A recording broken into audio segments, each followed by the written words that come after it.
السلام علیکم ناظرین۔ مختلف ادوار میں انسانوں میں کئی مختلف وبائیں پھوٹتی رہی ہیں۔ کچھ وبائیں تو بہت زیادہ مہلک ثابت ہوتی ہیں، لیکن کیا آپ جانتے ہیں کہ 500 سال پہلے اس دنیا میں ایک ایسی وبا بھی آئی تھی کہ جو انسانوں کو ناچنے پر مجبور کرتی، اور کئی ہفتوں مہینوں مسلسل لوگ ناچتے رہتے اور آخر کار ان کی موت واقع ہو جاتی۔ یہ وبا اپنے شکار کو اس قدر ناچنے پر راغب کرتی کہ وہ مسلسل ناچنے کے باوجود خود کو روکنے سے قاصر رہتے، اور کئی لوگ تو مسلسل ناچنے کی وجہ سے ہی دل کے دورے سے مر جاتے۔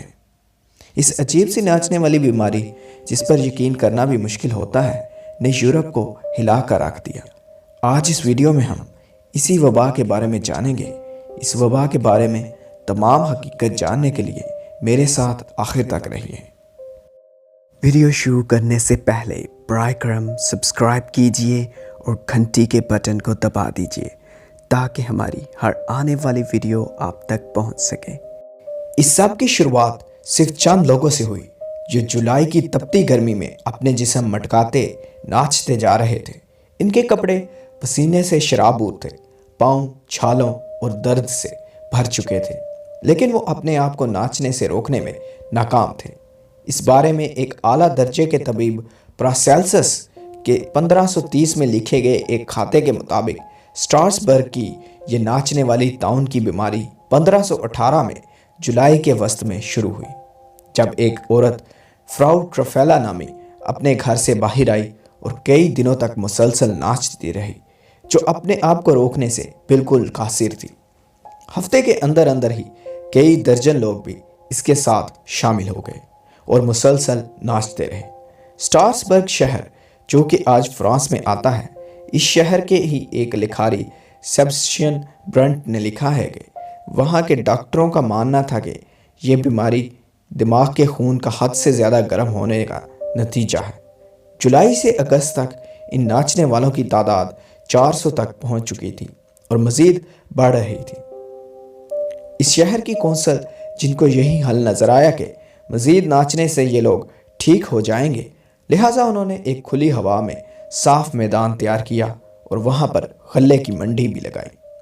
ایک خاص جپوترا تیار کیا گیا جس پر ناچا جا سکے، اور اس کے ساتھ ناچنے والے گھوڑے بھی نچائے گئے، یہاں تک کہ ان بیمار ناچنے والوں کو اس خیال سے کہ جتنا وہ ناچیں گے جھومیں گے اس بیماری سے نجات پائیں گے، ان کی رکھوالی کی جانے لگی۔ ان ناچنے والوں کو سراہا گیا، انہوں نے باقاعدہ بانسری اور ڈھول والوں کو بھی منگوایا، اور اس بیماری سے زیادہ ناچنے والوں کو انعام بھی دینے لگے۔ اس زمانے میں لکھی گئی نظم ان دی سٹی آرکائیو سے ہمیں یہ پتہ چلتا ہے کہ آگے کیا ہوا۔ وہ ناچنے والے سرگرمیوں کی تپتی دھوپ میں مسلسل ناچتے رہے جب تک کہ وہ مکمل طور پر بے ہوش ہو گئے، اور کئی ان میں سے مر گئے۔ کئی لوگ سانس پھولنے کی وجہ سے بے ہوشی سے گر گئے، اور کئی تو دل کے دورے کی وجہ سے مر گئے۔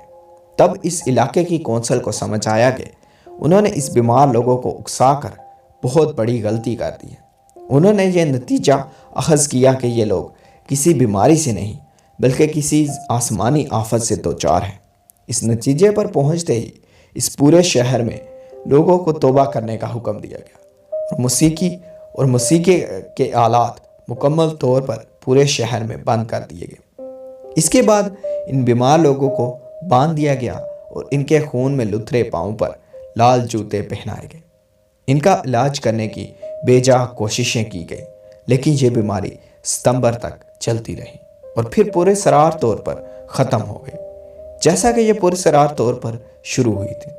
یہ انسانی تاریخ کا بہت ہی عجیب بات بہت سے سوالوں کو جنم دیتا ہے، اور بہت سے لوگوں کو اس کو کہانی ہی سمجھتے ہیں، لیکن یہ بیماری 16ویں صدی میں بہت زیادہ تحریر کی گئی، اور 16ویں صدی کی بہت سی کتابوں، نظموں اور ڈراموں میں یہ بیماری دیکھنے کو ملتی ہے۔ اس کے علاوہ 16ویں صدی کے بہت سی تاریخی تحریروں میں بھی یہ وبا دیکھنے کو ملتی ہے، اور صرف یہی ایک جگہ نہیں، اس جیسی وبا کے کیسز زمانہ قدیم میں جرمنی اور سوئٹزرلینڈ میں بھی دیکھنے کو ملتے ہیں۔ ایک تاریخ دان جان ویلر کے مطابق 16ویں صدی میں سینٹ وائٹس، جو کہ ایسی کئی وباؤں کی بدوا دینے میں مشہور تھا، اس کے علاوہ کئی اور مختلف بیماریاں بھی اس سے منسلک تھیں۔ تو ایسا ممکن ہے کہ اس تمام وبا کے پیچھے اس کا ہاتھ ہو اور اس نے لوگوں کے دماغ میں یہ دیوانگی پیدا کی گئی ہو۔ ایک اور نظریے کے مطابق یہ کہا جاتا ہے کہ ممکن ہے کہ ان لوگوں نے غلطی سے ایرگٹ، ایک زہریلی فنگس کھا لی ہو جو سحر انگیزی، فریب نظر اور دیوانگی کا سبب بنتی ہے۔ اس وبا کے پیچھے اصل وجہ کیا تھی؟ اس کا جواب یقینی طور پر کوئی بھی نہیں دے سکا۔ یہ وبا جس پرسرار طریقے سے آئی تھی، اسی پرسرار طریقے سے واپس لوٹ گئے۔ اگر آپ کو ویڈیو پسند آئی تو لائک کیجئے، کمنٹ کیجئے اور اپنی فرینڈز اور فیملی کے ساتھ شیئر کیجئے۔ آپ مجھے فیس بک، یوٹیوب، انسٹاگرام اور ٹویٹر پر فالو کر سکتے ہیں۔ میں ہوں فہد مشیر اور میری آنے والی نئی ویڈیو تک اپنا اور اپنے پیاروں کا بہت بہت خیال رکھیے۔ اللہ نگہبان۔